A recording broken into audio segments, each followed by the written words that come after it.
Welcome everybody to the second edition of the Fireside Chat, of the Youth Fireside Chat with Tom Campbell. Those of you who watched the first edition might recognize Alexander. He is back, Alexander from Australia. And we have one new participant, which is Kyle. Kyle is from the United Kingdom. So with that said, we'll jump right into the first question, which is one from Kyle. Okay, so Tom, I was wondering, do you know cryptids, things such as like Bigfoot and Rake and things like that, so like mythological creatures that have not been proven to exist or have been disproven. Could you maybe explain how that fits into MBT and how they're manifested and why some people claim to see these types of things? Well, there could be several reasons why that might happen. First, we have to start with the idea that this is a virtual reality, which means reality is generated from a data stream sent to each consciousness. Okay, that means that to get a Bigfoot in your reality, all you need is to insinuate the data for a Bigfoot into your data stream, right? And that doesn't need to be in anybody else's data stream. It might just be personal for you. So if there were a situation where it would be to your advantage, let's say as far as your personal growth went, to see some of these kinds of unusual things that are unproven, then the larger conscious system could always put that data in your data stream to give you that experience if it thought this would be a good experience for you. So that's one way it can occur. And you see, that has a lot of different connotations than the fact that, oh, this thing really exists, you know, and it runs around, you know, up in the northwest United States, at least Bigfoot, that would be his territory, and, you know, so on. The Yeti is in Tibet and in the Himalayas. So rather than that being a real thing that's out there and lives, remember, it's a virtual reality. So it's just data in a data stream. Now, it could be that the rule set actually supports that thing existing. And if that's the case, then indeed it may exist not just for you, but it may be in multiple persons' data streams because it satisfies the conditions of the rule set that it could indeed be here. Okay, now that tends to make it more of a physical thing. Physical being that it's available to everybody, rule set who is, you know, who looks at it. So that's really what's going on. It's whether or not it can be supported by the rule set. Is it something that's there that really does slink around and hide and only gets seen by a few people some of the time, or is it just an image that's put in selected people's data streams because they need that, or because they could use that experience, because it means something to them, helps get them out of their rut, makes their reality a little bigger to see something very unusual. So it could be either one of those, and that would be true of other such sightings of things that seem to be very hard to verify, which is really the definition of this class of things, which you call them cryptids. They're things that some people say they've seen, but they've never been proven actually to be available to anybody to see, not to everybody to see. So, you know, those could be aliens, could fit in there, you know, the little people from Venus or from Alpha Centauri, you know, with the pointy green ears. That's could be in that category as well. They get seen by some people, but they just seem to elude what would amount to proof, you know, more scientific proof that they actually do exist. So they fall into that same category. It's possible that things that are odd could exist, but there's so many of us on this planet, and it would seem odd that only one or two people once in a while would see such a thing. That's why they always seem to live in these remote places. That's very convenient. So it could go either way.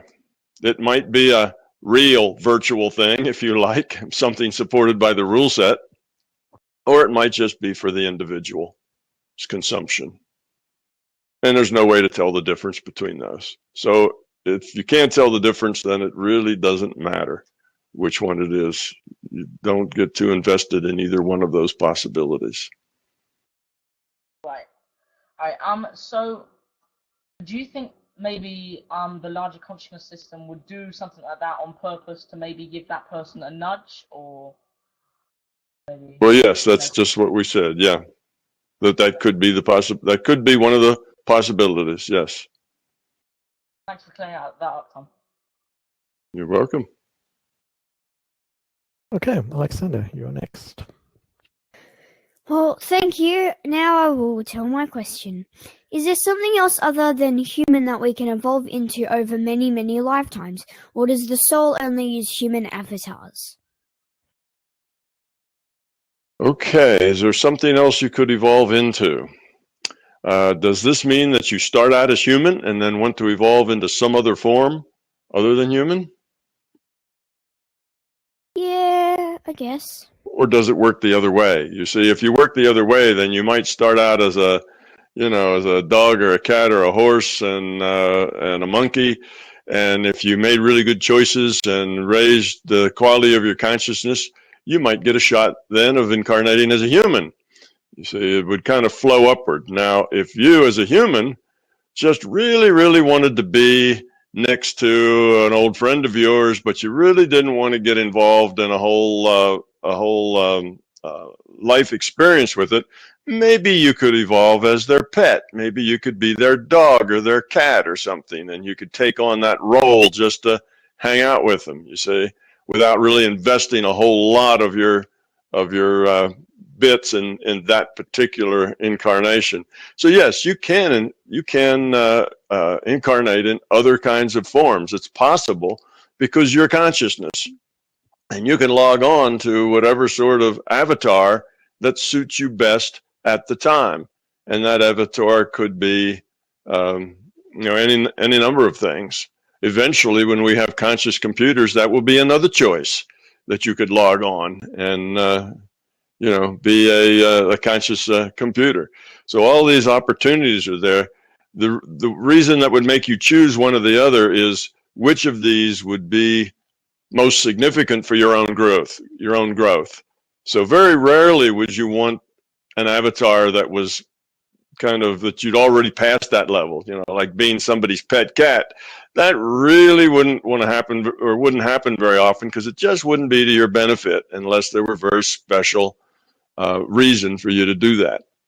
So yes, you can. You're not limited.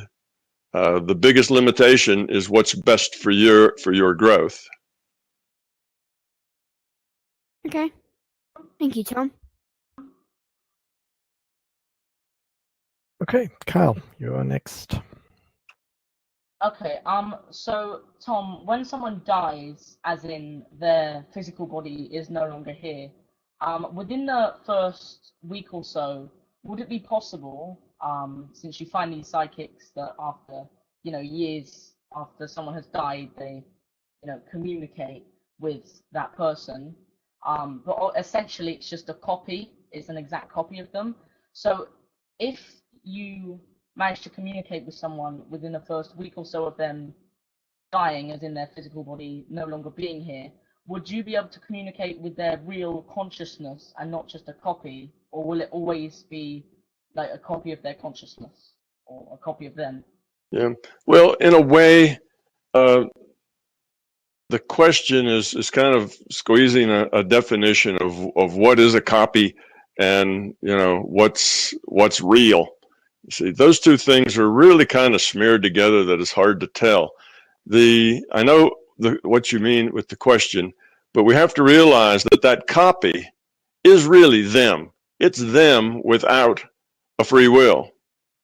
Okay. Now the free will is something they have in order to have action, to make choices here when they're in this virtual reality.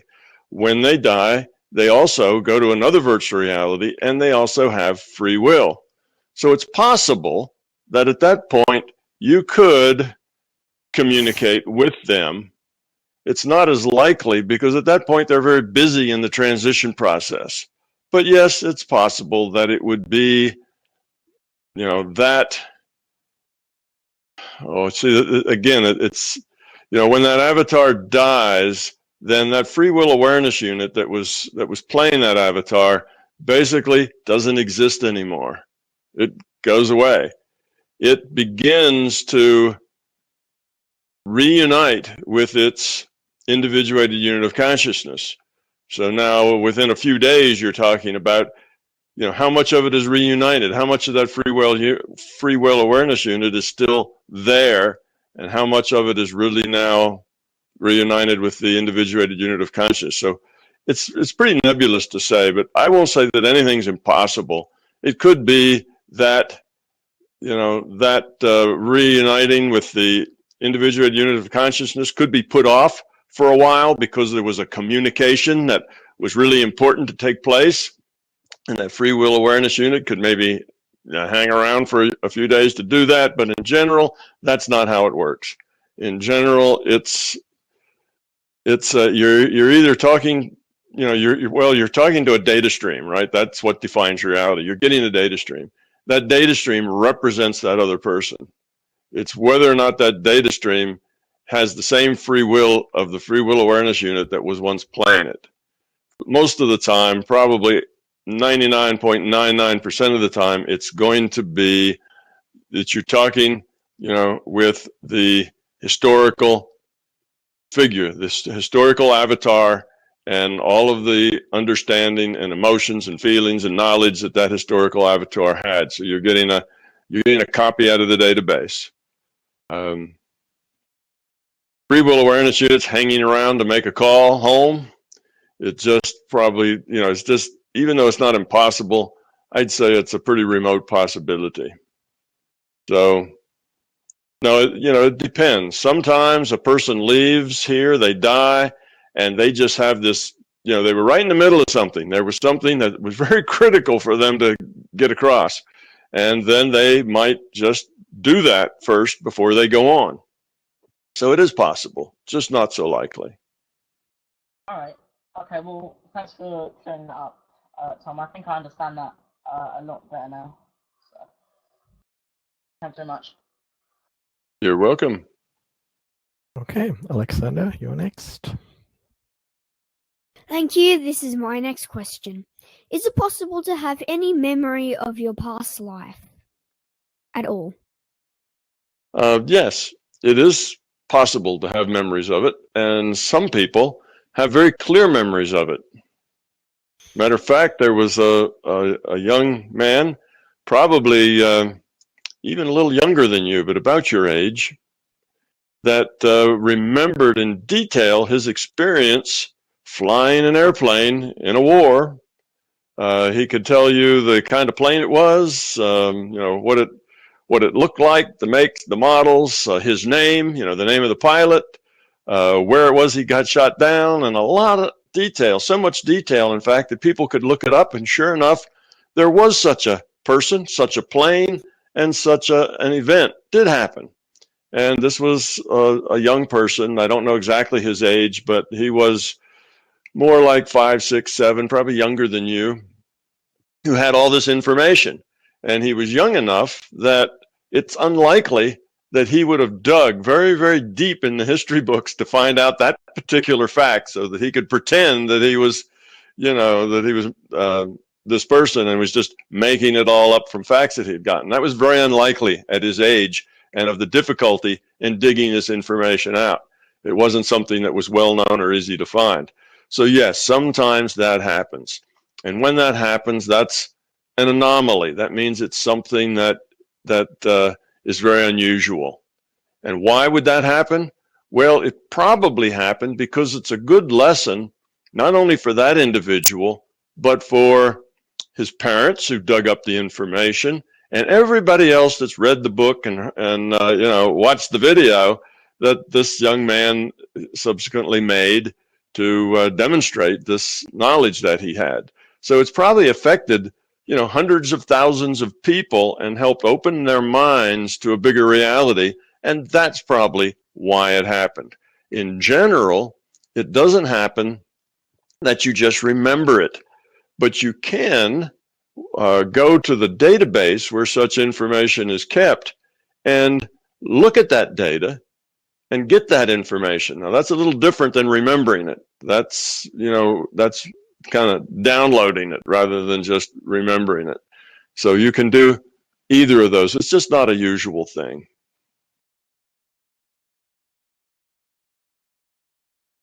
Thank you, Tom. You're welcome. Okay. Then next one is Kyle again. Okay, so Tom, I think you did use this example before about a tree falling in the woods. But if you replace the human with another animal such as a squirrel or something like that, my question to you is, say for example, if a squirrel was looking at a tree and the tree was standing upright, it's a bit of a hard question. I'm not sure how to phrase it. I'm sort of. Sorry. Yeah, I think I understand what you mean. If there was a squirrel, would the squirrel notice the tree? Would the squirrel see the tree fall down on the ground? Is that an important experience of the squirrel, even though there's no human there to notice it? And the answer to that is yes, because squirrels and trees are very close. Squirrels pay attention to trees, probably more than people pay attention to trees. And particularly if this was a tree, let's say that the squirrel had a nest in. Well, the squirrel has consciousness. The squirrel is a conscious being. So the squirrel is also getting a download. That's a virtual squirrel. And that virtual squirrel is a rather small and limited individuated unit of consciousness that is getting a data stream playing the avatar of the squirrel. And yes, because that's part of his environment, it means something to him, it's significant to him, then that's going to be part of what he's aware of. And anything that squirrel avatar could be aware of, then he has to get that in a data stream. So yes, then the tree falling in the woods would be recognized by the squirrel. Okay, now let's say that the man comes back in the woods later and the tree's laying on the ground. Then the man's going to have to see the tree laying on the ground because the system doesn't want to run two realities of the same thing for different individuals.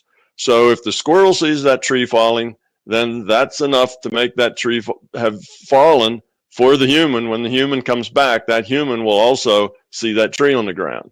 So yes, the squirrel can collapse the wave function, if you like. The squirrel can set the condition that that tree indeed has fallen. It doesn't take a human to do that. But now that's because the squirrel is aware of trees. Maybe, like I say, has a nest in a tree. So trees are very important to him. But let's take something else that doesn't have that.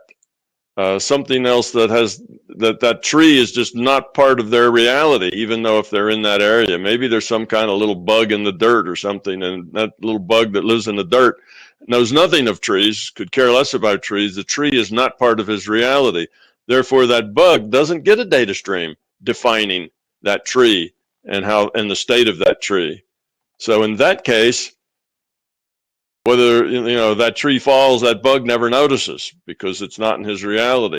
Then that doesn't change anything. That doesn't make that falling tree a necessary thing when the man walks into the woods later, because there's no conflict there, because the bug wasn't aware of the tree, whether it was standing or falling, either one. You see? So it depends on consciousness. The squirrel's conscious, and because it's conscious, it can it gets data, and when that data defines something in its reality, when a human shares that reality, then the two have to be the same. You can't have two separate realities playing at the same time for different players. It's just one reality. So that's how that works. So even though that little bug in the dirt may be conscious, as long as it's not conscious of the tree, it's not aware of the tree, then it's not a player in whether or not that tree is standing or fallen. But a conscious thing that is aware of that tree and does get that in its data stream, then that will determine whether or not that tree is still standing or falling or fallen. Does that answer your question? Yeah, it does. I understand that a lot better now because I wasn't too sure if if the squirrel would affect anything or not. But I Yeah. understand better now how that Yeah, works. it's because the squirrel's conscious, and every conscious thing, every conscious critter is just like us in a sense. It just has a more reduced or a smaller decision space. But as consciousness goes, it's doing the same thing we're doing. It has choices. By the way it makes those choices, it evolves the quality of its consciousness. And it's consciousness is consciousness. So whether it's small and and it's an IUOC playing a squirrel, or whether it's an IUC playing a human, it all works the same way and for the same reason. All right. Thanks for clearing it up. I understand that way better than I did before now. Okay, just go ahead with the next one, Carl. All right. So Tom, I'm sure you've heard of the Fibonacci sequence. So I was just wondering if maybe you could explain to us how the Fibonacci sequence fits into MBT. Well, sure. Fibonacci series fits into MBT in many ways, from seashells to the plants to lots and lots of things have symmetry structures that follow that particular series. The reason that we find that is because this is a virtual reality, which means it is rule-based, and for the most part, that can reduce to it's math-based.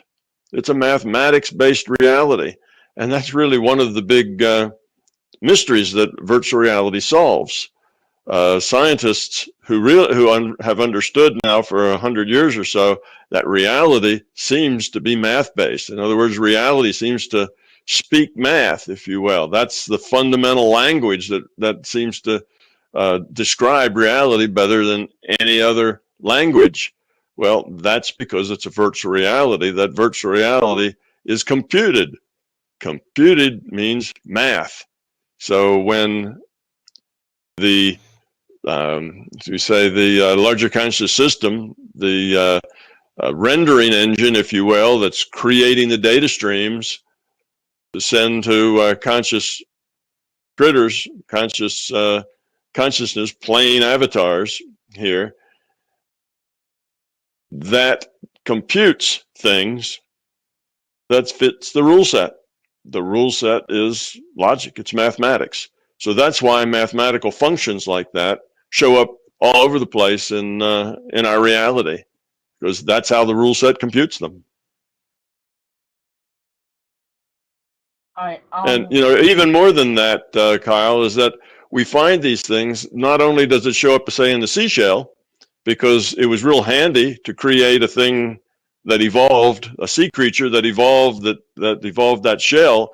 It was a handy way to do that. But the same mathematics, the same function is good for vegetables and leaves and the way coastlines look, and there's lots of other phenomena that fit that same series. Well, if you're a programmer and you're making a virtual reality, you have a set of equations that work really well for simulating things that can be supported by our rule set. Then you use them over and over again.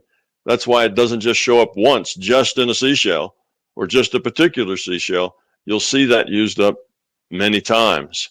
And then people come to the conclusion that it's some sort of sacred geometry, that the geometry itself is sacred. Well, it's not so much that as the geometry is useful to the rendering engine. It's a very useful piece of mathematics as far as making things that could evolve under the rule set that evolves this particular virtual reality. So that's why those things show up.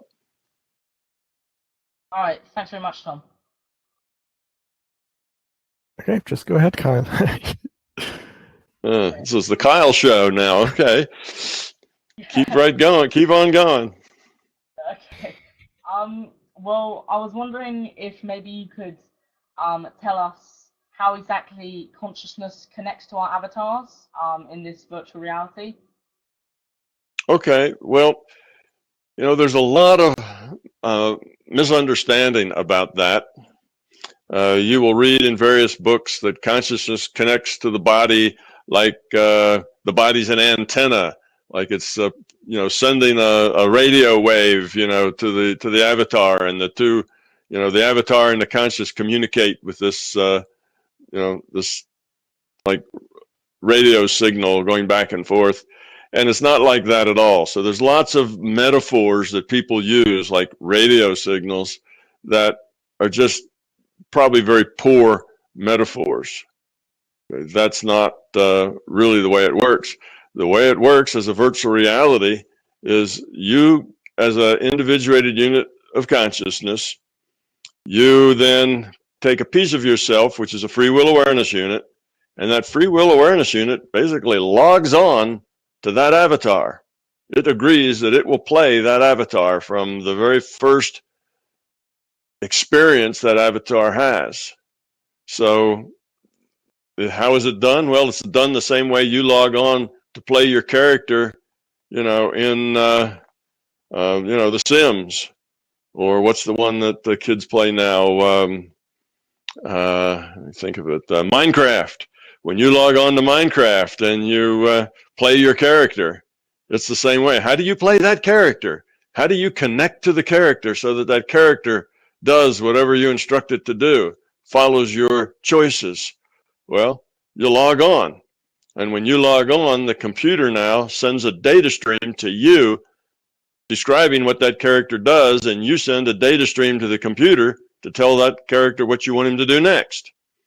So you just set up in the computer this back and forth communication between you and that avatar. That's what happens when you log on. That's what the server does. It takes your log on and then matches you with that avatar, and now data streams flow back and forth through the computer between you, the consciousness, and the avatar. And that's really the same way that you connect to your avatar. It's just, you're not really connecting to an avatar. You see, you're only connecting to a server. Just like if you're playing your Minecraft and you've got a character that you're playing, you're not really connected to that character. You're really just connected to the server. You see, it's you and the server that are talking to each other. And as you give the character commands, you make choices for it, then the server shows that image on your screen as doing what you've asked it to do. Build higher, go mining for certain kinds of resources. So it does what you want it to do. That's the way it works here. So you're really not connecting to the avatar. You're really just connecting to the server. The server then moves the avatar about. That avatar is just a bunch of ones and zeros on a metaphorical hard drive someplace. So it doesn't really exist. So there is no real connection to the avatar. People only imagine that because they think of the physical body as being primary and then consciousness being some other reality, and the two have to communicate with each other. But the physical body is just numbers in a computer. It doesn't really exist as a thing. It's only virtual. It's a virtual thing. So you connect to the server is what you connect to. All right. Thank you very much, Tom. You're welcome. Yeah, Carl, just go ahead with the next one then. Okay. So, Tom, this one is more about your certain opinion on a quote, if that's okay. Sure. So, John Hagelin. So we think about things all the time, every day. But John Hagelin described thoughts as a vector in linear space. Would you go along with that statement? Would you agree with it or disagree with it? No, that tends to make it sound very physical. Thought is not dependent on space. If it were a vector in linear space, then now if it's metaphorical space, maybe, but physical space is probably not a good metaphor. Now, all those things are just metaphors. I don't think Hagelin was saying that because he thought it was literally true. I think he's probably saying it because it seemed like a good metaphor to get his idea across. I think it's probably not a good metaphor because it tends to make consciousness physical if it's in space. Consciousness is outside of space. Our space is virtual space. Our space, again, is just numbers in a computer. There is no space. There's just consciousness and the server, and the individuated unit of consciousness is chatting with the server. That's really what's going on. So other descriptions, other metaphors tend to be made up in order to make consciousness seem more physical. But now I also use the word vector when I'm making metaphors about consciousness. When I talk about a group consciousness, I'll say that if you have a bunch of people in a group, that the way that group behaves is a vector sum of all the consciousnesses involved in the group. Okay, but again, that's just a metaphor. I don't mean that literally, that it's a mathematical process, using vector algebra to compute it.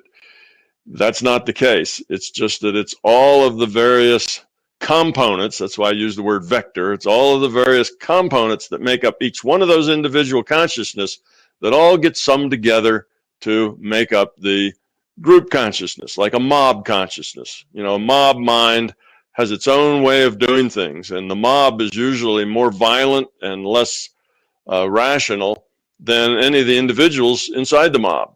But together, they produce a kind of a consciousness that is their group consciousness. So that's, it's not really a vector sum of all the consciousness. Again, that's a metaphor. I use vector because it's all the components involved in it. So I think it's just not a very good metaphor because it makes it sound very physical. Right, okay. Thanks for that, Tom. Wow, that was a lot to take in, but yeah. Yeah, well, when we start talking math, it gets a little hard to talk about that, except at the level where you learn it, and you probably haven't got the vector analysis yet in your career of mathematics. So it's a little difficult for you to understand exactly what it is I'm talking about there, but there's no way around that since vector is the word that we're really talking about here. Right. Another question I wanted to ask you, if that's okay with you. I think it was a while ago. You mentioned about a game called No Man's Sky, and it has trillions and trillions of planets, and if you played it every single day for the rest of your life, you'd never explore all the planets. But I was wondering, did you play No Man's Sky, or have you looked into it and bought the game maybe, or have you? No, I've never played it. I've never even played World of Warcraft or The Sims. I've never played any of those games. All of those were long after my time of sitting down playing computer games. The older you get, the less time you have for sitting down playing computer games. And particularly, I've been a very busy person, so I haven't done any of those. But I've spent hours passing by the chair that my son and daughter were sitting in as they played both of those games and a whole lot of other ones. So I'd pause for 10, 15, 20 minutes and watch them play just to get a sense of it. So I could make a decision as a parent whether I thought that was a good thing or a bad thing. So I did spend some time watching these games being played, and I know a little bit about how they're played and how they work. And No Man's Sky was interesting because of the procedural programming doesn't have to make a map that exists forever in the computer. They just calculate everything on the fly. So they only calculate what a person looks at. Well, what each player is looking at that instant, that's what they calculate, nothing more.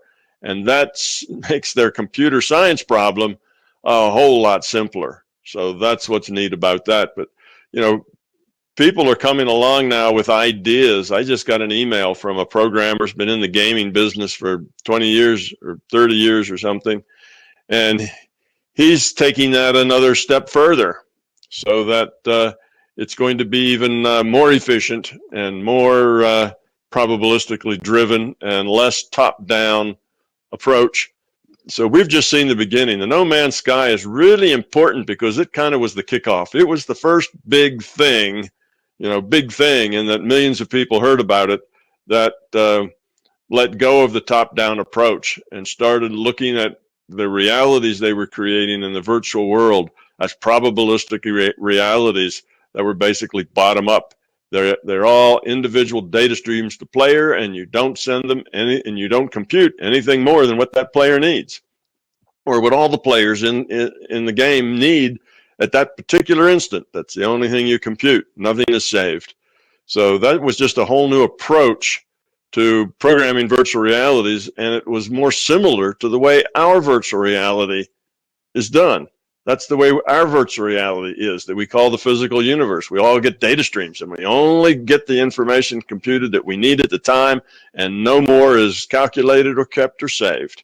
So I thought it was really neat that we got something that was looking more like the way our reality is done, and something that is much more efficient than the old concepts of virtual reality. So now people can think of virtual reality instead of saying, what, this is a virtual reality? That's impossible. Look at all the memory. Look at all this and look at that. That's because they weren't seeing ways to do it that were 100 times more efficient than the virtual realities of their day were. But these new programs make people think, oh yeah, that works.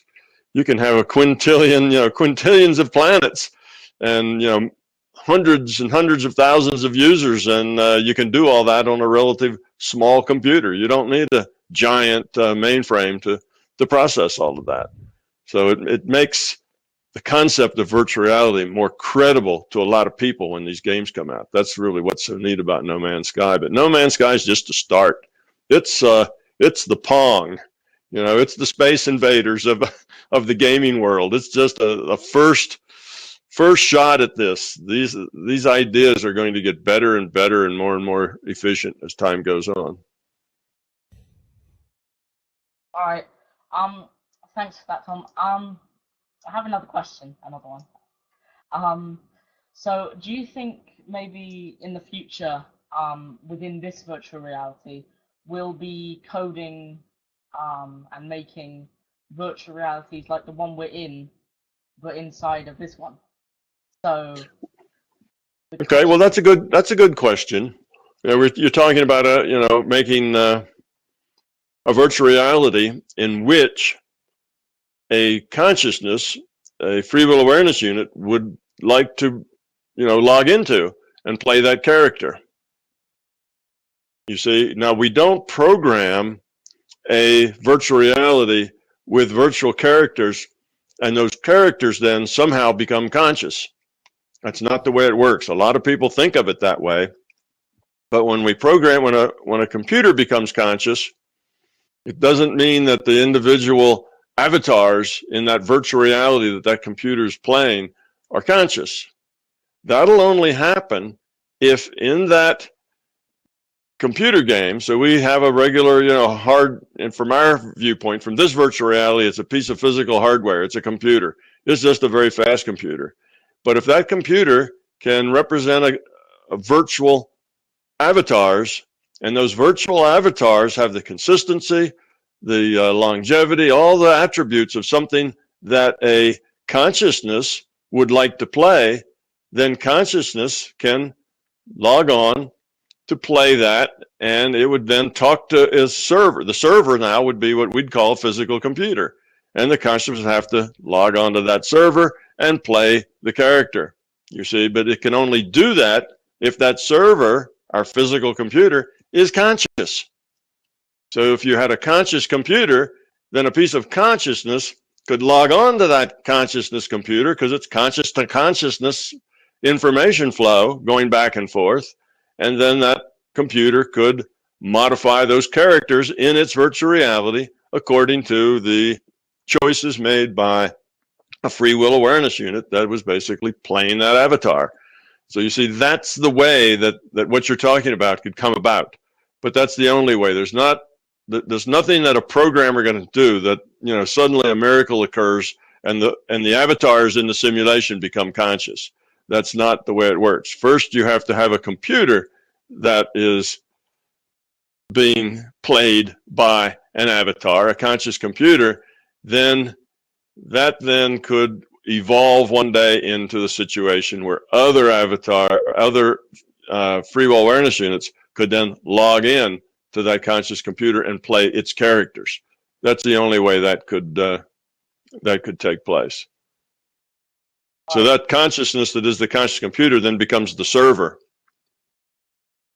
for this other game, that other avatar. So he'd have that particular conscious computer would have to have a pretty smart free will awareness unit to let it then become a server for others. But that's possible. All right. All right. I got this question off Kyle, and is it possible to, this is a question I don't really know how to explain properly, but can you code consciousness? Can you what? Carry? Can you code consciousness? Encourage. No, code, like programming. Can you code consciousness? Yes. That was a question to me or a question to Kyle? That's a question to you, Mr. Campbell. Okay. I thought you started out saying this was a question for Kyle, so I got a little confused there. Okay. Can you program consciousness? No. You cannot program consciousness. You see, it doesn't work that way. Consciousness, you can program a computer such that consciousness can make choices. You can program a computer that has the ability to make free will choices. Can you give a computer software and hardware such that the software can end up making free will choices? Yes, that's possible. And when you do that, then a consciousness can use that computer. See, that computer is a virtual computer, just like your body's a virtual body. So a free will awareness unit can log on and basically operate that piece of hardware, that computer. But the computer has to give it enough free will choices that it's interesting enough for the consciousness to log on to it. So you don't program consciousness. What you do is you can program an environment that consciousness would like to play in. If you do that, then a consciousness will certainly log on and play. Wow. Well, thank you for that. Okay.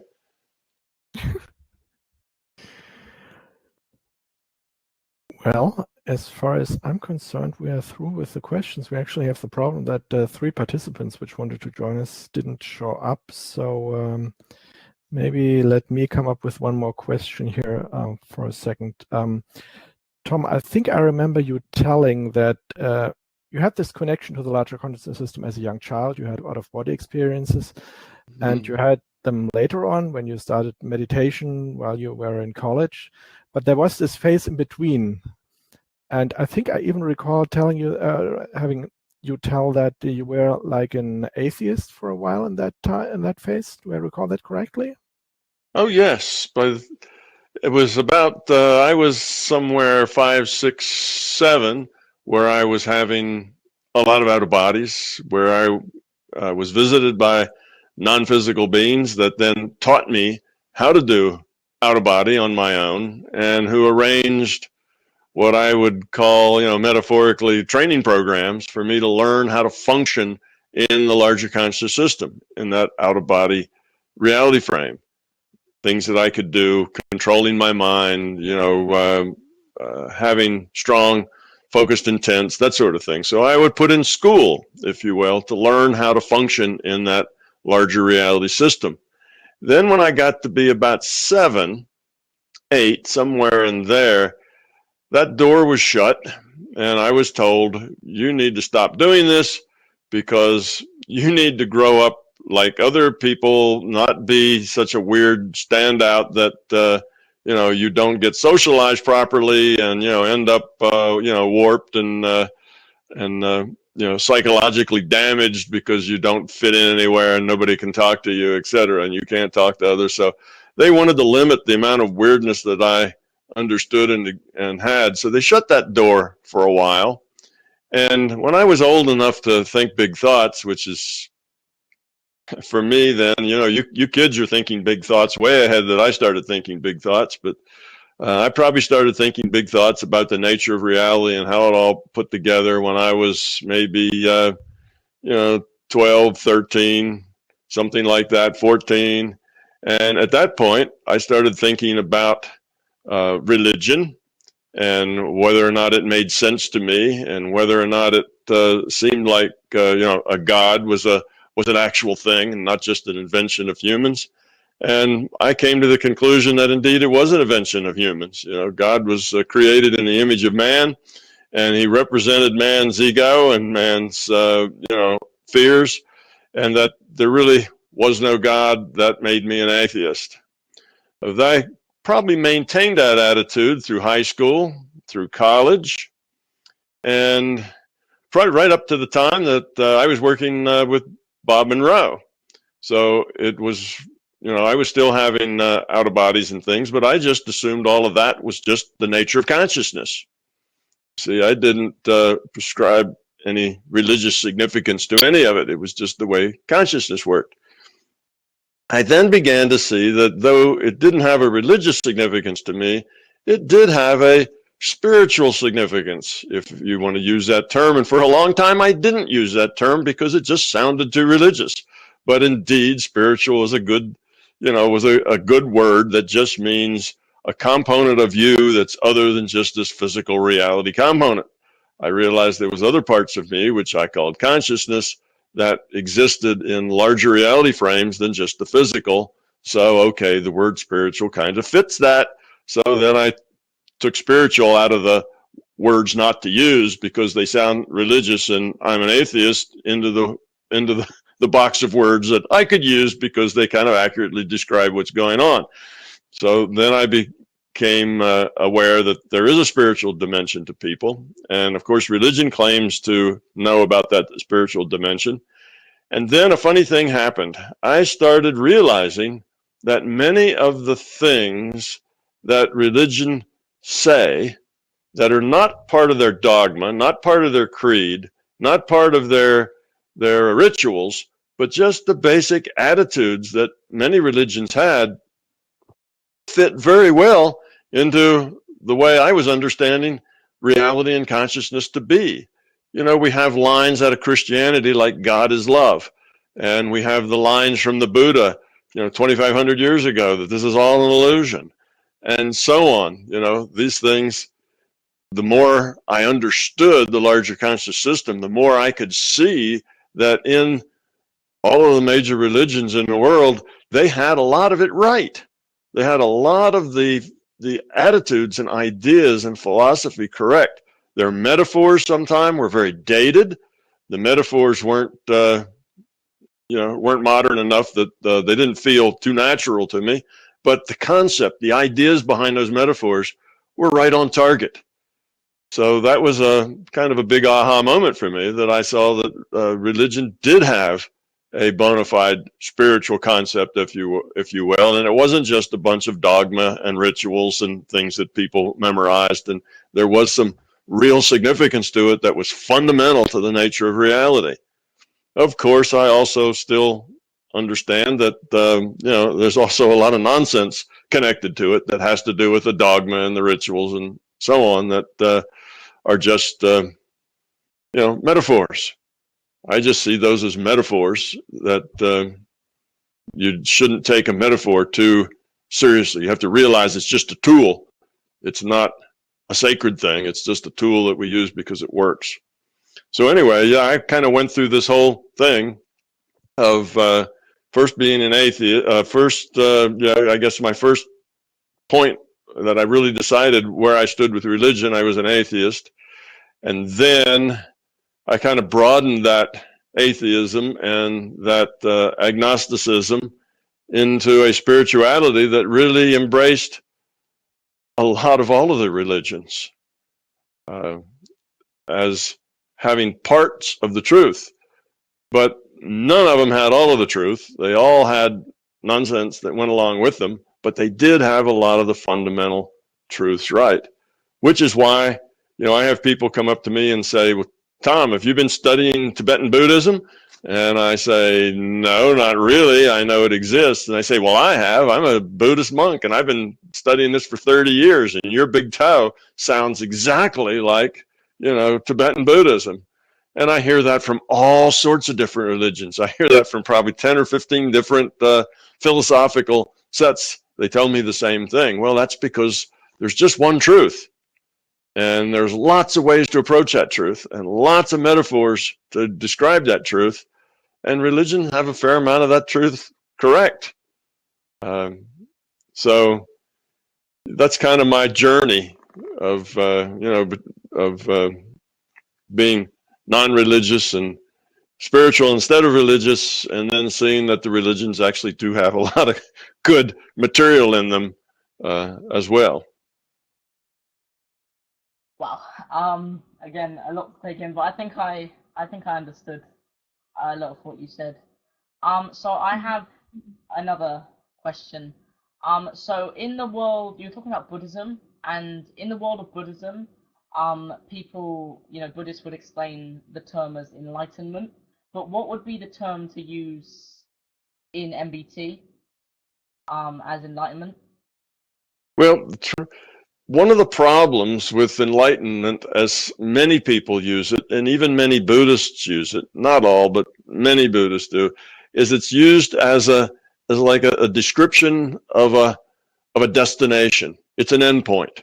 Well, we study, we learn, we work, we try to grow up, and then we become enlightened, and we're done, because that's our goal, is to become enlightened. And once you're enlightened, you're through with this evolution of your consciousness. And I have a problem with that. I don't have a problem with a metaphor of enlightenment as meaning getting better, growing up, becoming more enlightened, day by day, year by year. We all become more enlightened with time as we grow up and get rid of our fear. We become more enlightened. But I don't like the term as an endpoint.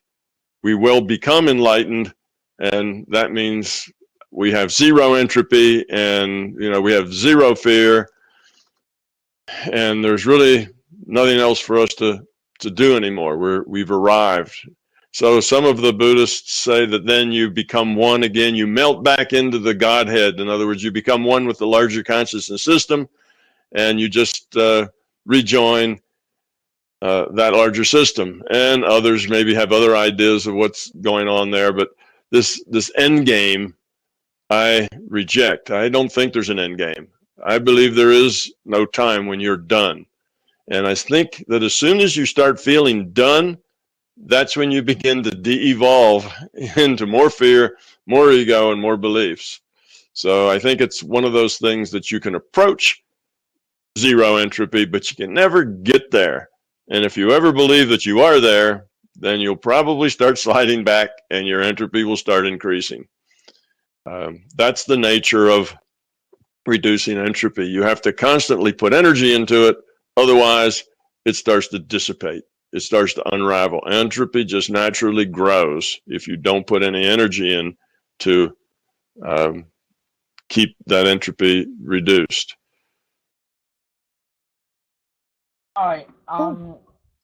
Thanks very much, Tom. So why is it that nowadays people aren't very aware of the fact that this is a VR, but it's almost like the further back you go in time, the more people were aware that reality was an illusion. They didn't obviously use the term virtual reality back then. But why is it the further you go back in time, the more people are aware that this reality was an illusion? Now, I wouldn't agree that more people were aware. Some people were aware. There's probably more people now who are aware that it's a virtual reality, but that's because we have so many more people now. We have 7.5 billion people. So even if only 1% of them are aware, even if 1/100th of 1% of them are aware, that's still more people than probably even existed back at 2500 BC when Buddha was telling everybody that this was, our reality was an illusion.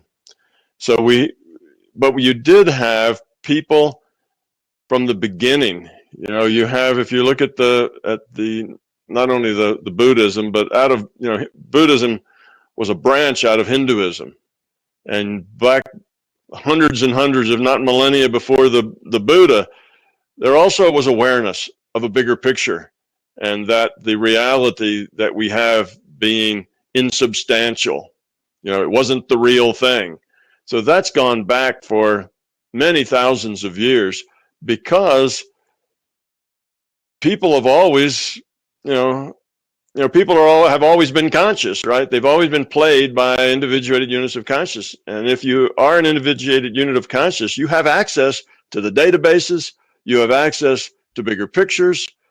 Basically, if you just pay attention in school, you'll learn things like fear is a problem, getting rid of fear, ego, beliefs are problems, and you start dropping it. You don't have to live in modern times for that to be an obvious thing to do. So people were growing up and getting rid of their fear and their egos and their beliefs many, many thousands of years ago. And some of them were successful.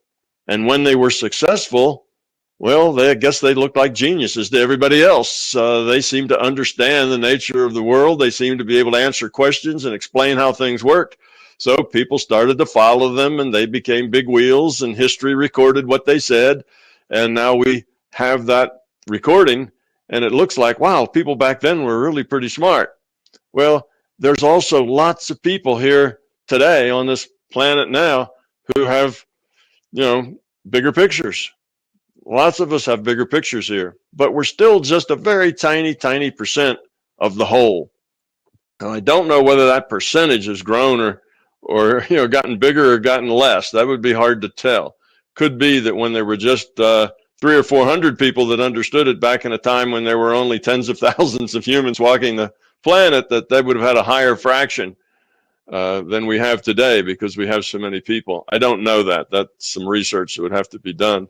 But in any case, these truths have been available to consciousness, people who are paying attention to what works and what doesn't, what feels good and what feels bad, what causes trouble and what causes joy. And people figured it out. When they did, they shared it. And then you ended up with movements, and they continued to share it. But as those movements shared things, in the sharing, there is, things get diluted, or things get changed. Just like that game where somebody have 20 people in a row, and you tell one of them one thing, and they pass it all the way down the row through all 20 people, and it comes out garbled on the other end. Well, that's the way it is when you have movements. You have an individual who figures a lot of things out, and the first few people that he works with, they probably figure a lot of it out too, and so on. But eventually, after that's passed through hundreds and hundreds of people, it doesn't really resemble the original too much anymore. That's where all the dogma and ritual comes into the picture. People get a little further and further away from it as time goes out. So anyway, that's the that's kind of the reason why it seems that, well, people understood this 3,000 years ago, 4,000 years ago, and right now hardly anybody understands it. Well, not that many people understood it then either, but some did, and it got recorded. And people all through the ages, every century of all time and centuries into the future, there will be people here that understand it perfectly well. And these people will often make big impacts in their societies. The really people who've really had big impacts on the world are generally people who understood this, who had big ideas, who had understanding of the nature of reality in a big picture sense. They're the ones that move mountains, if you will. So yeah, it's always been around, and it always will be around as long as you have people with consciousness that can reduce their entropy enough. Hopefully we're going to change that calculus soon. We're going to have lots and lots of people who understand it, because now we've got the internet, which is why you guys are here. I can talk to the two of you, and that wouldn't have been possible 50 years ago. There's no way we could have this. So the ideas now are going to spread a lot faster, go a lot farther, and a lot more people are going to know about it because we have this communication technology that allows us to do that. So things are different now. And I'm hoping that within another few decades, we will see that ratio of people who get the big picture to people who don't really change very significantly here in this virtual reality of ours. We've got the tools now to make that happen. All right. Thank you very much, Tom. That was a big eye opener for me. That explained quite a lot about my question. So thank you very much. You're welcome. Okay, Tom, and what you just said obviously triggered a new question from Alexander. So Alexander, go ahead. Well, I'd like to ask the question, how is consciousness, well, made, I guess? How's it made? Now, there's a very basic question. Well, you have at first, the very original consciousness had to evolve, and it had to evolve from something. So I start my theory just with saying that consciousness exists, because I don't know exactly how it must have evolved. That's because as consciousness, I can't get outside of the consciousness system to look back at it to see its history, like where it came from. Because we're all part of consciousness, we're insiders to this system, we can't look outside of it. Therefore, it's really impossible for us to know exactly how that initial evolution took place, although we can guess at it.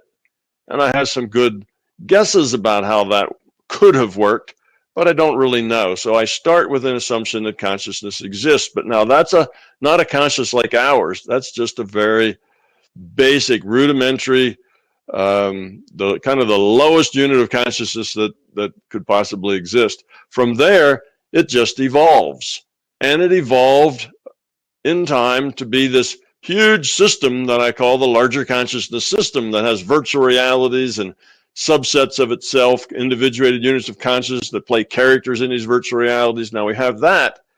And okay, how does this larger conscious system make a new player? Okay, we have a population of the world keeps growing. Well, it keeps growing. That means there's a whole lot more avatars. Well, does the conscious system play all those extra avatars, or does it make more individuated units of consciousness so that they can play them? Well, it's a good bet that it doesn't play all the parts itself. There's not much benefit to it in doing that. So it would make a new individuated unit of consciousness to be a player, because there's more seats in the game now, because the rule set has those humans just multiplying like crazy, and now there's 7.5 billion of us. That's a lot of seats in this virtual reality. So how does it do that? Well, it probably takes just an average individuated unit of consciousness, just kind of the average of all those individuated units of consciousness playing in this game. It takes just an average one and does a copy and a paste. Now it's got a new one. See, digital things can be that way. If you've got something in a digital computer, you can copy it and paste it, and now you have two of them.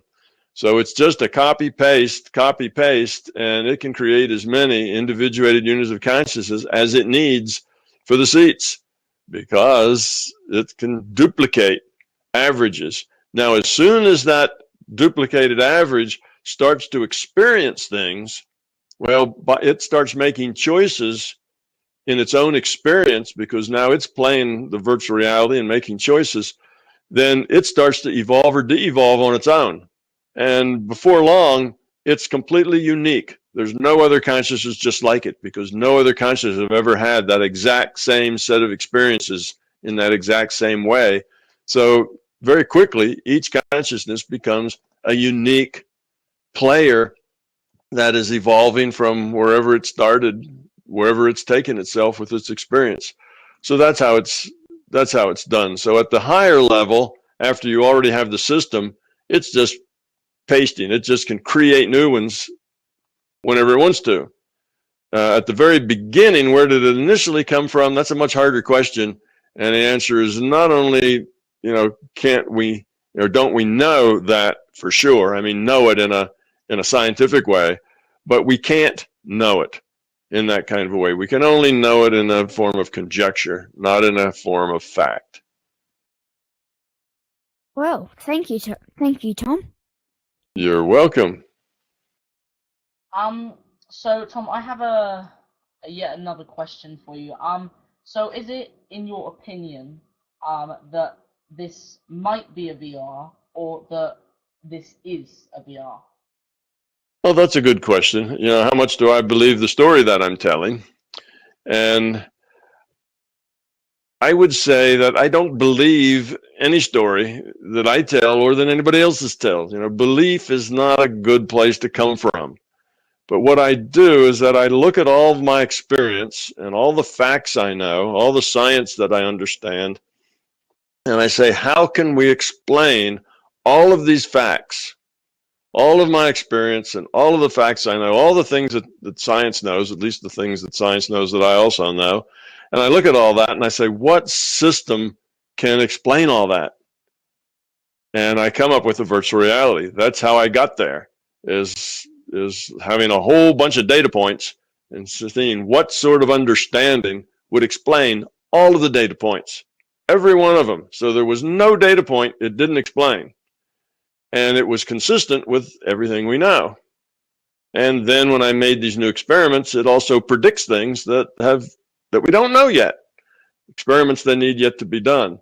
So that is how I got to virtual reality. So no, I don't believe it, but it seems to be the best, most logical model that explains the facts of life. And those facts are subjective facts as well as objective facts.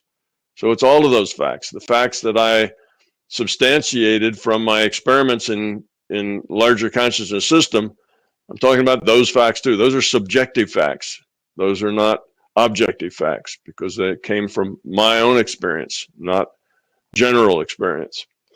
So I take all those facts together, and to me, that seems like it's probably in the 99.9 range, because I've been looking and looking for things that lie outside of that model's ability to explain, and I haven't found anything yet.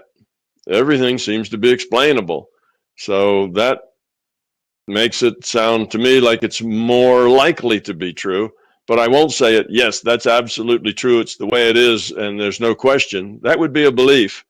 And as soon as you come up with beliefs, you start to become blind to data that might be contrary to those beliefs.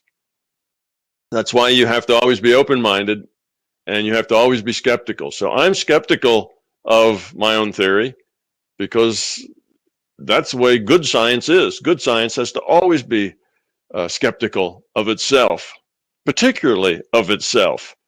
Good science can't come to the scientists used to think that back in the 17 and 1800s, science produced things called laws, as in Newton's laws, Hooke's law, and there was lots of laws that science produced because they had this idea that that was it. There would never be anything that would contradict any of it. That was a fact for all time and forever. And of course, what happened later was that quantum mechanics and relativity proved that that wasn't the case, that they were just seeing a subset of a bigger picture. There was a bigger picture view that was more correct, more accurate, and their subset was only good, up to certain limits.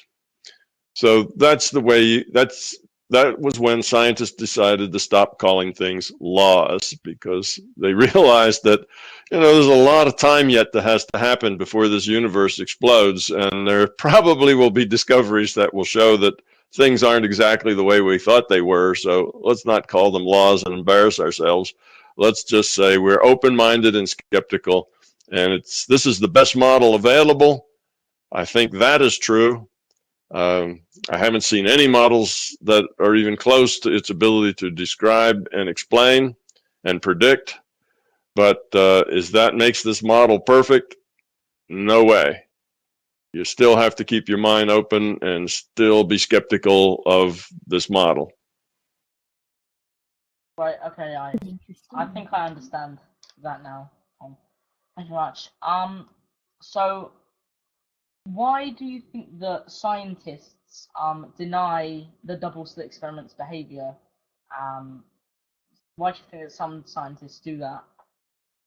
Well, they don't really deny its behavior so much as they refuse to acknowledge what that behavior indicates. You know, they don't look at what that's telling them.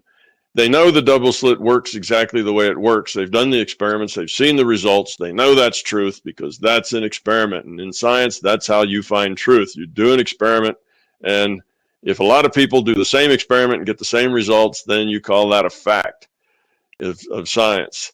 And what happens in science over the last 100 years, a lot of people did do this experiment of the double slit experiment. They did get the same results, and they didn't have any idea how those results happened because those results seem impossible. So they didn't deny the results. They just said, nobody will ever know. These are just impossible things to understand, and they gave up trying to understand it because it contradicted their basic belief about reality. Scientists have this belief that reality is materialistic and deterministic. Those two are necessary for each other. If it's materialistic, it has to be deterministic. And if it's deterministic, the only way you can get that is if it's materialistic. So that was their belief about the way reality was, and this experiment said it's not like that. It's probabilistic. Okay? And materialism, determinism, could not come up with the right answer, could not explain the results. So they started the science of quantum mechanics. They called it weird science, and it comes up with results that are strange, and they just kind of lived with that strangeness. You see, a better thing for scientists to do, if the scientists were open-minded and not blinded by their belief in determinism and materialism, they would have seen those experiments and said, wow, these experiments are telling us that our determinism and materialism isn't right because they contradict that belief. We need a bigger picture. We need to see things from a higher level. Well, Einstein thought that. He tried to come up with a thing called unified field theory that was going to explain it all with one big overarching understanding. But he failed because he wanted that overarching understanding to be physical. And there is no physical overarching understanding. You only get that overarching understanding when you see reality as probabilistic, calculated, and thus virtual. So again, Einstein knew there was a problem, but he wouldn't give up the basic idea that reality is physical, and that made it impossible for him to see beyond what he had. And to his credit, and to his kind of give him a really good excuse for not seeing that it had to be computational, probabilistic, and virtual, the concept of virtual reality didn't exist in Einstein's time. Nobody, computing the way we have it now, that would support a virtual reality like this was not seen as a possibility in those days. Yes, we had computing, but it was not something that could, support a virtual reality such as ours. So it just was an impossible thing to even think about in Einstein's day. But that's not true anymore. And now scientists are just dragging their feet because it violates their beliefs. And beliefs are a very strong thing. And believing something is not rational. Belief is irrational. By its very nature, belief is an irrational thing. Facts are rational. Beliefs and opinions are not rational. You see? So if they were more rational, they'd be looking for bigger pictures that explained it. Now virtual reality is a concept. Matter of fact, it's not only a concept, but a lot of scientists now say that our reality is computational. It's information, which leads to virtual reality and computed. But because they know that that will break their belief, they just don't go there. They want to look the other way. And it's just going to take a while for science to get over that. And primarily they'll get over it because the old scientists will retire and new people who've been playing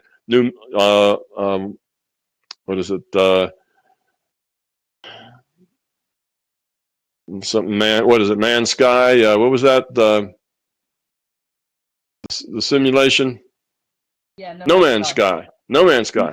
It's going to be physicists that have been playing No Man's Sky since they were 8 years old that will now not find it so difficult to let go of that belief of material reality. For them, it will be an easy thing to bridge. So as time changes and people changes and people change and they have a bigger picture of reality, it'll change. It's just right now we're at that cusp of the change, and the old guard is hanging on as hard as it can to its old beliefs, and the new guard isn't yet strong enough to have its way. So times are changing. Could be a different ball game in a couple of decades. Right. Well, thanks again, Tom. I think a lot of the things you say are very true. I think, if I'm honest, I think you're a very wise man. I think you know what to say, and I think obviously you don't know the answers to everything, but I think you do have knowledge of certain subjects and things, and yeah. Well, I caution you not to believe that. Just to keep it as a model, a way of looking at the world, and always have it in the back of your mind that there may be something better, something more complete, something that is a better model come along. And in fact, my model's changed a lot. Every few I don't know, it's slowing down some, but in the beginning it changed monthly, then yearly, and now every so often I come up with a whole new idea that I include in the model that wasn't there before. So the model is changing, and it needs to change. It's not a good model if it isn't, if you can't change it. If it's a fixed model that can't be changed, now it becomes a belief, and it can't grow as new information comes in. When I wrote my books, I didn't understand how good my model was at rewriting quantum mechanics and relativity from the basics of those, the foundation, reestablishing the foundation of those sciences. And hopefully with the experiments that I have pending, it's going to change quantum mechanics dramatically. The whole science of quantum mechanics will maybe change to a different viewpoint. Instead of weird science, it'll just be normal, objective science. Nothing weird happening at all once you understand virtual reality. So I think there's a lot of changes going to come. And as other people get on board and start thinking about it, they're going to think a lot of things that I never thought about. I haven't thought of all the logical implications. There are going to be millions of these logical implications of my theory that, I don't have the background to even explore those things in all sorts of fields, in mathematics, and physics. But besides that, in psychology and sociology, lots of places where there are going to be logical implications of this theory. A lot of them in philosophy, a lot of them in theology, and other people will mine those veins, as they should. So my theory will grow and change and morph as information becomes available. And if it turns out that the model turns out to not be useful anymore, then throw it away and find a better model. So you always have to keep your mind open. Right. Well, thank you very much, Tom, again. Alexander, do you have any questions that you'd like to ask Tom? Because I have quite a few that I'd like to ask more. Well, I wish I could dream up a question right now that is suitable to ask Tom. So, it just isn't a question that we all know the answer to. But, if I knew a question, I'd say it, but I don't, so. Yeah. That's fine. So Tom, what have you ever heard of the fourth dimensional Maximus-C supersymmetrical Yang-Mills theory? I've probably heard of it, but I didn't think I paid it a lot of attention. But go ahead, you can explain it to me, and I can work with it. So it's the theory that of basically perceiving a 3D environment to an outside observer, which will be 2D, So for us, this VR is 3D, but to an observer, say for example, observing it on a TV screen, that would be 2D for them. That's what the Yang-Mills theory is. Do you have any thoughts on that, or? Well, yeah, there's some real interesting mathematics that take the equation of a four-dimensional toroid. Now, a toroid is a geometric shape like a donut. It's well, I guess that's the best way to say it. It's like a donut with a hole in the middle. So you take the mathematics that describe the donut shape called toroids, and mathematically you can write equations in multiple dimensions. Mathematically, you're not just stuck to 2 or 3. You can write equations in 4 and 5 and other dimensions. Well, if you take a 4-dimensional toroid and you just look at the surface of it, you end up with a 3-dimensional reality that looks very much like ours. So people say that our reality is really just the surface of a 4-dimensional toroid. And we live on the surface of that 4-dimensional toroid. Well, that's an interesting thing to come about. And if you use that math, then the equations that represent our reality fall right out of that mathematical logic. So I think that's a very interesting thing. Matter of fact, Brian Whitworth uses that idea as he derives his virtual reality work. He's a scientist in New Zealand that is also works in trying to understand our reality as a virtual reality. So yes, some of those sorts of things. Of course, as you go in dimensionality, you can say that we actually only live in 2 dimensions but our 2 dimensions are wound into 3. If you took the surface of the Earth, then it's a 2-dimensional surface. Well, hills, mountains. We're not talking about that. We're just talking about a sphere. The surface of a sphere of a next dimensional higher is, of course, the dimensional lower than the volume. So, well, I don't know that's exactly what you had in mind, but just I'm aware of those, and I think they're nifty.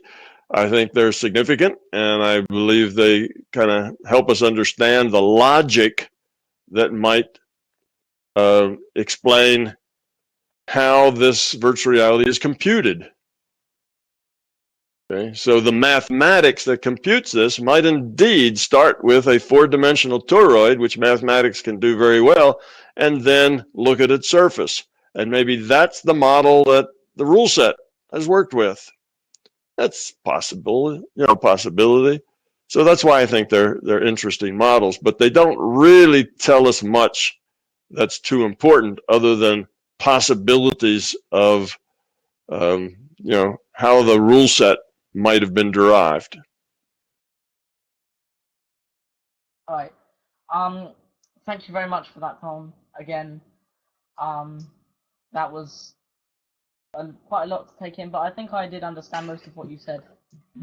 Thank you very much. When you ask me questions that have to do with mathematics, it's really hard for me to give you answers that are probably at the level of mathematics that you're familiar with, but you can still get the sense of it. Even if you don't follow the details, I think you get the sense of what it is I'm saying and how that, how that relates. So I believe these are all good questions that you're asking. I think you've both had really good questions, and Oliver too's had really good questions. All right, thank you very much, Tom. Well, Alexander actually has one more he just mentioned, so go ahead. Well, I don't know if this will be my last question or not, we'll see, but I'd like to ask the question, is it better to be open-minded or is it better to be skeptic? If you're just open-minded and not skeptical, then you'll likely wander down la-la land and not stay very coherent, not stay very centered. And if you're skeptical but not open-minded, you'll end up thinking that you know everything. You're very skeptical, and you become your only one source of information. All other information, you just if it doesn't meet with your experience, then it must be wrong. Well, that kind of skepticism obviously is very limiting. It turns into a belief. So open-mindedness without skepticism turns into silliness, and skepticism without open-mindedness turns into a belief. Neither one will work. You need both, and you need those both to balance. Yes, so everything needs to be looked at from both, and one is not more important than the other. They're both important. Neither one works by themselves, and only together can you actually make progress to move toward the truth. Thank you, Tom Campbell. That was awesome.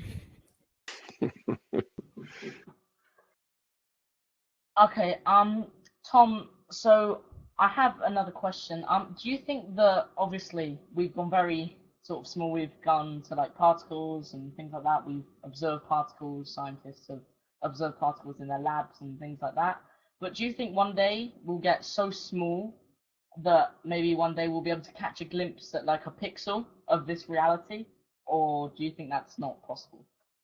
Well, it's possible. It's not likely anytime soon. Even the very smallest things that we look at are many, many, many times bigger than the likely size of a pixel. And here I'm just calling a pixel a Planck length and a Planck time as being our space and time, pixels. We have our space of course, is a pixel of volume, not a pixel just of length, but you take a volume and take a cube root of it, and now you have a dimension that is length. So yes, it's very, very small. Our measurements aren't really close to that just yet. So I think it's not going to be in the near future, but I don't see any reason why we couldn't one day dig down to a pixel. And when we do, it will be perfectly clear that this is a virtual reality, because pixels aren't continuous. We'll see that information jumps from point to point, and is not a continuous, from one point to the next. And we'll see the same with time. We'll see that time comes in little discrete chunks. So if we get to that point, then that will confirm this being a virtual reality. But I don't think our science is really able to get close to that yet, but I don't see why they couldn't get down to that level. Now, they can't go beyond that level because they too are made out of the same pixels. Their resolution, is the same. The character, the virtual avatar that they're playing, is not going to get less than that, because they can't, they're made of pixels of the same size. So it's not like we can shrink down and then fly around a pixel to look at it on all sides. That's not going to be the way it is. We can maybe get to the point that we can see pixelation in things that we measure. And that will be a very difficult thing to do, but I suspect it's possible. All right. Thank you very much, Tom. So I have another question. If light slowed, so the speed of light, if that was to slow down, so if light itself was to actually slow down, would that affect the delta t, or would the delta t just stay the same? Well, the thing you have to understand here is that the speed of light is the ratio of the delta x over delta t. Okay, so you take the delta x and divide it by the delta t, and that gives you a velocity. And that's the speed limit of our virtual reality. Every virtual reality has a speed limit, no matter what kind of virtual reality it is. The World of Warcraft has a speed limit.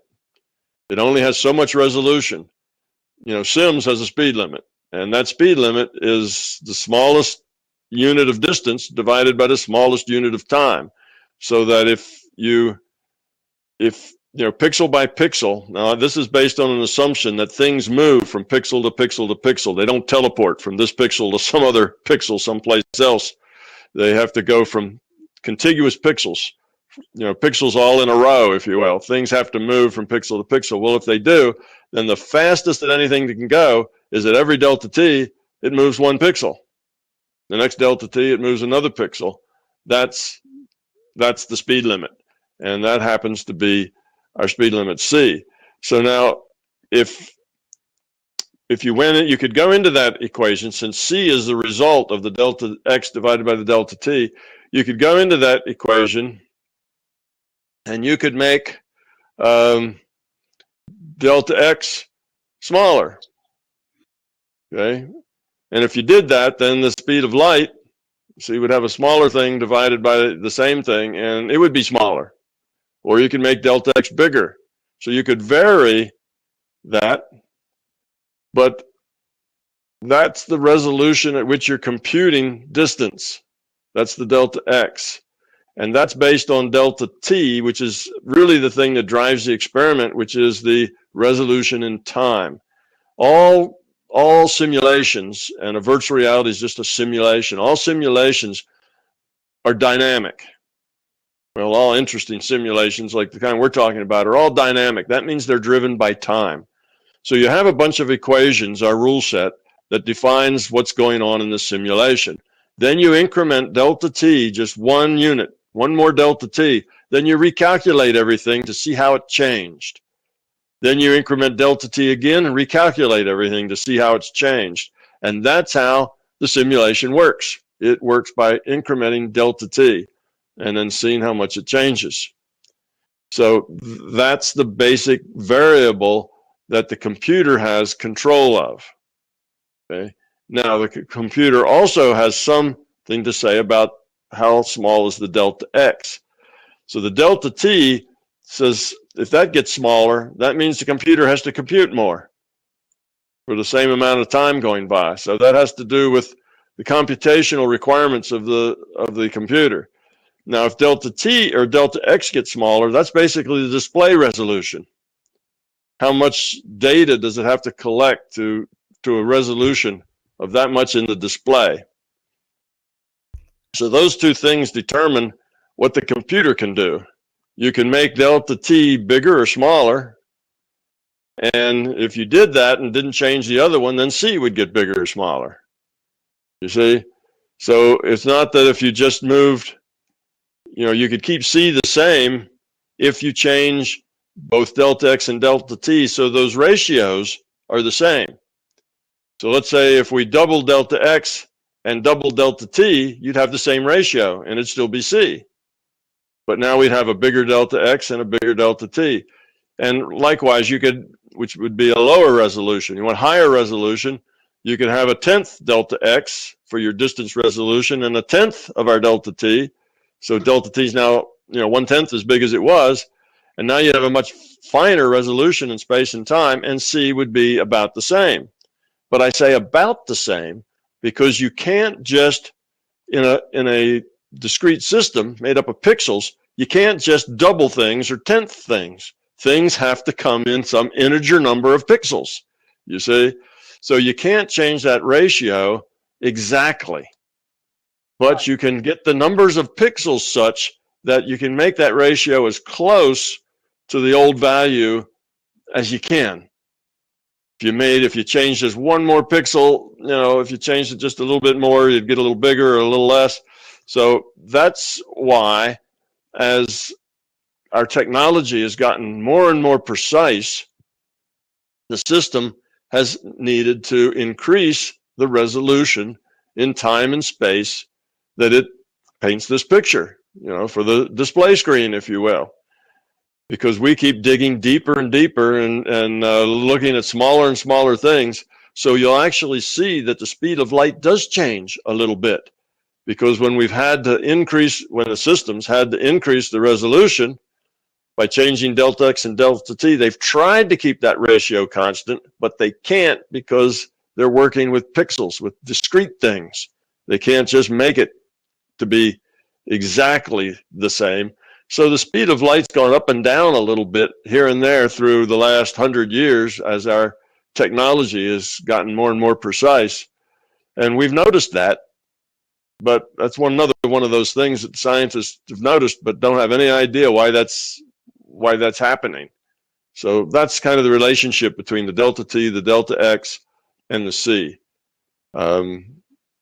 That's how they, are all connected to each other. And yes, the C has changed occasionally here and there, but not by much. It just depends on how close the system can get to a pixel, and keep that ratio the same. Right, right. Well, thanks very much for your answer, Tom. I have one last question for you, and then I'm out. So maybe if Alexander wants to ask you anything.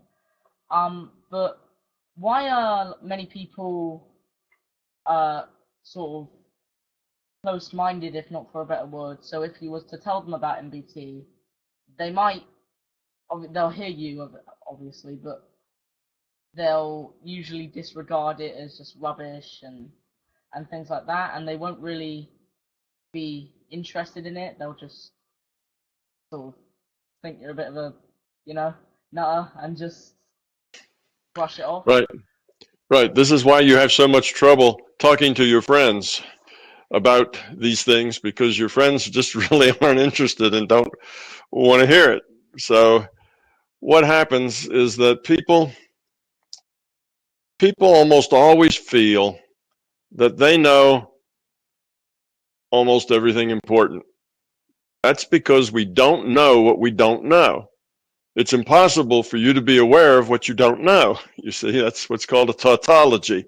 That means it's a logical truth that it's true because it's true, sort of thing. So because you can't be aware of what you don't know, then to you it looks like there's not very much that you don't know, because you're not aware of anything that you don't know.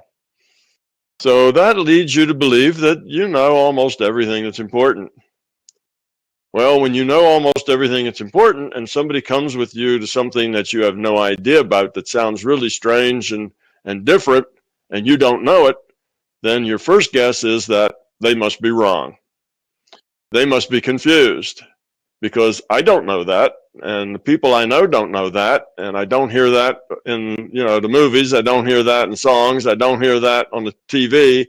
I talk to my big brother, who's a physics major, and he doesn't know that, so you must be wrong. So that's why they come to those conclusions. They just don't have a big picture. Not only do they not have a big picture because they're unaware of what they're unaware of, but they also don't have much of an interest in forming a big picture, because they don't realize that there's a purpose to our being here, that we're here for a reason, that this reason is important. So they just think that they're just here because they're here. They don't really think about it any deeper than that, and they find it a waste of their time to talk about things that they don't understand. So that's a problem. You are always going to have a problem talking to your friends and associates and other people you find around you, and that won't change no matter how old you are.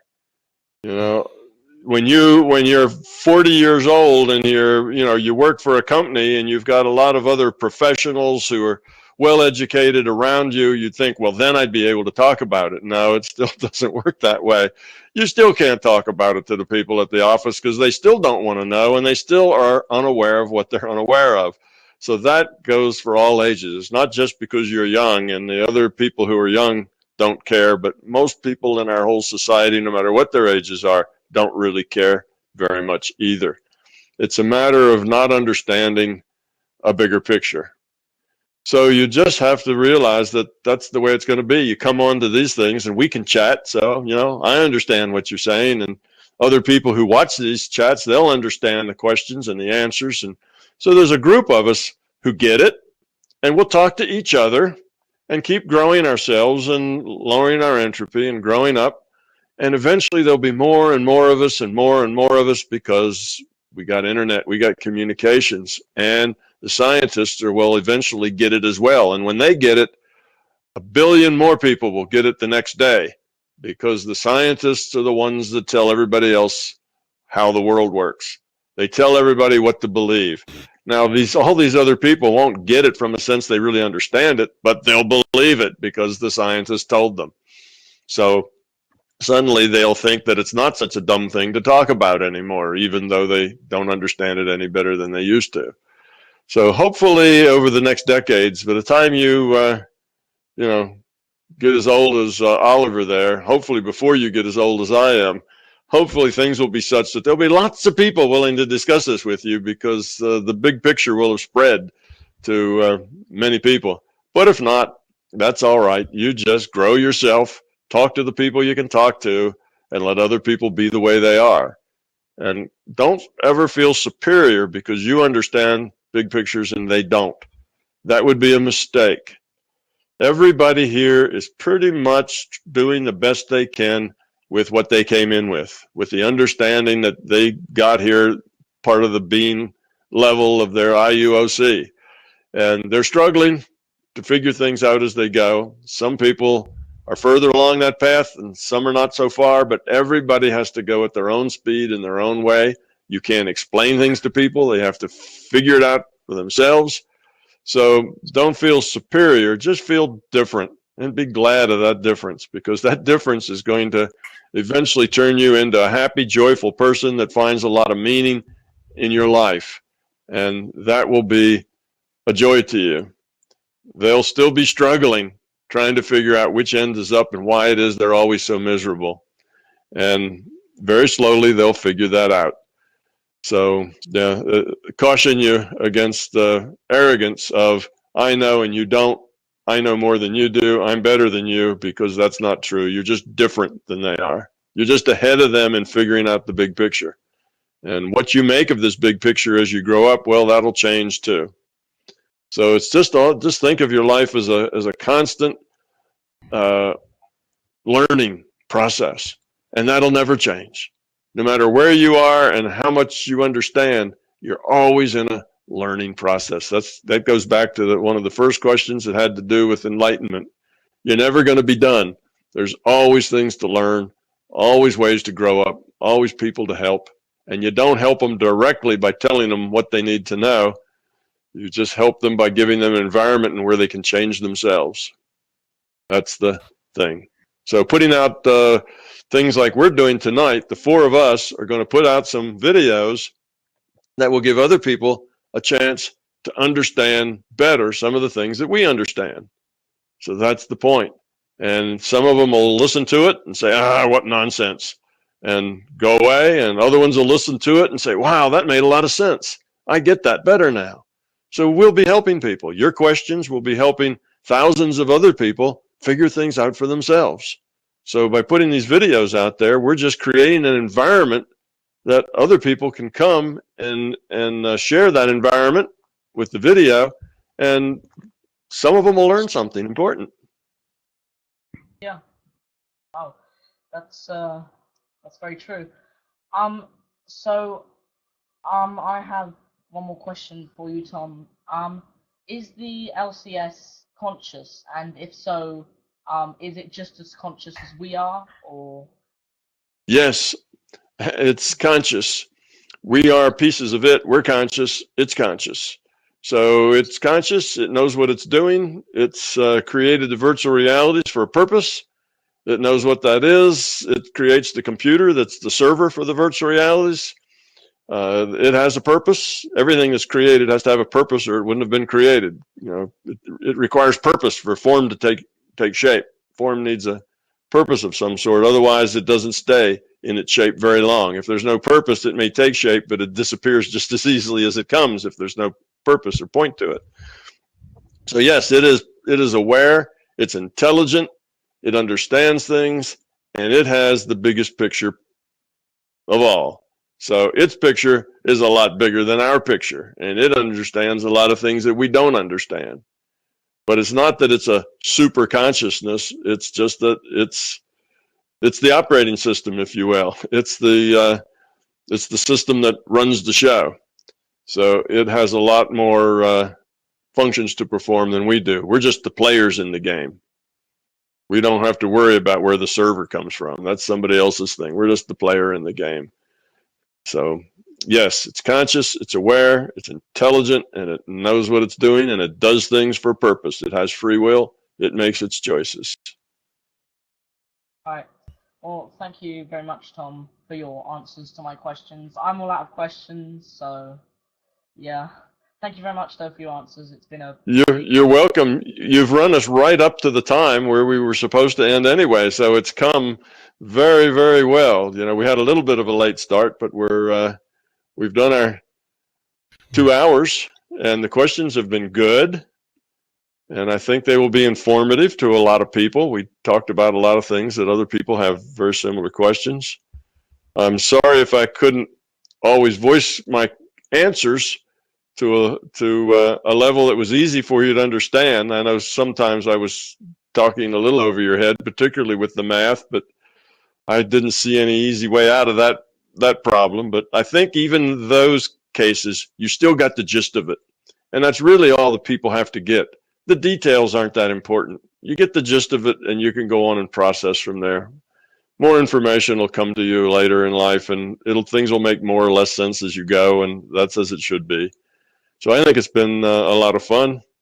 I'm glad you guys came tonight and had such good questions ready. I appreciate that. Yeah, Thank you, I Tom. had such a great time just chatting with you and you answering my questions, because I've been following you for a while now, and it's just so great to be able to talk to you, like even if it's not in person, it's over a video chat, but it's just really great for me to be able to talk to you. So how did you get interested in it, Kyle? Did your parents, one of your parents, get interested first and then they introduced it to you? Or were you the one that got interested in it first and you introduced it to them? How did that all come about that you got into MBT? Well, my dad, he's been following you for about 4 or 5 years now, and I think it was a couple of years ago he introduced me to the concept of MBT. And he didn't obviously put anything down my throat. He didn't force anything onto me. He just said, "Hey, this is the thing. Go look into it yourself. And these are the experiments that were performed. Look into it yourself. I'm not lying." And I eventually came to the conclusion that this is indeed a virtual reality. So it wasn't anything like forceful. My dad didn't force it onto me or anything like that. He made me go and look for myself. If anything, he wanted me to not blindly believe him and research into MBT myself, just so obviously I know he's not making things up or anything like that. Well, that's good. You asked a question earlier about the fact that most people, if you open the subject up to them, they really don't want to hear it. They think it's a little crazy. And even if they would assume that it was correct, they're just not interested. But see, when your dad exposed you to it, you didn't act like that. You were interested. You did take the time to look it up, and you did take the time to think about it. I think that says something very positive and something very good about you, Kyle. It's impressive that people at your age are interested enough to pick it up and they don't say, yeah, Dad, right, really great stuff. I got to go now. That would have been more of the average response because it just wouldn't have been interested. So it makes me feel good that people who are young take it seriously. They take the effort to think about it. It's not just something that's not important to them. That's unusual. You're an unusual person. You and Alexander both are very unusual, just because you care enough to think about it and be interested in it. That's a very unusual thing for people your age, and makes me feel really good that there are young people that are getting it, because as the young people get it, in another 20 or 30 years, you won't be the young people anymore. You'll be the people making the decisions and running the show. So that's really great. It makes me very pleased that people who are young, I get people a lot in their early 20s who get interested in it, and that makes me feel really good too. But this is a whole level beneath that. You guys are exceptional, and I appreciate that. Yeah. I mean, if I'm honest, at the start I was a bit, oh, my dad's kind of a bit, whoa. But then I thought to myself, just there might be something else behind it. There might be actual evidence to back this up, and he might not just have come up with this concept just randomly in his head. So I did give him a chance, and it turns out, well, I found out about you, Tom Campbell, and I found out about the double slit experiment, the double erasal experiment, and other experiments similar to that. And I think just the mere possibility that this place is a virtual reality, that it's an illusion, just intrigued me so much that I wanted to look into it more. And after a couple of years, here I am now talking to you, Tom Campbell, and it's just such a great opportunity for me. So you can answer some of my questions, and we can talk. And it's just, Well, Michael, really... I'm sorry, didn't want to interrupt you. Oh no, it's fine. Well, Michael, how did you end up here, sitting in this chair with your headphones on, talking to me? Your dad introduced it to you? Yeah, my dad introduced it to me. We were just having a normal day, and then Dad's like, "Oh, there's this man called Tom Campbell. You should study it." So I did exactly that, and then because of that, I'm here sitting in this chair talking to you guys. That's good. So thank you, guys. I really enjoy this. We'll have to do it again. Maybe next time the others will show up, but if not, we had a good time, had good questions, and everything worked great. Thank you very much. Well, Oliver, I think it was a really good present, a good video that we've created here. I'm looking forward to it getting out on the YouTube. Thank you, Oliver, for bringing all this about. It's a really good idea. Yeah, sure. I also enjoyed it, and great that Kyle saved the day with all of his questions, which he came up, which he pulled out of the head, unplanned. Yeah. Well, I just came up with a bunch of random questions, and as you were speaking, I just more and more questions popped into my head, and then, well, it ended up being the full 2 hours.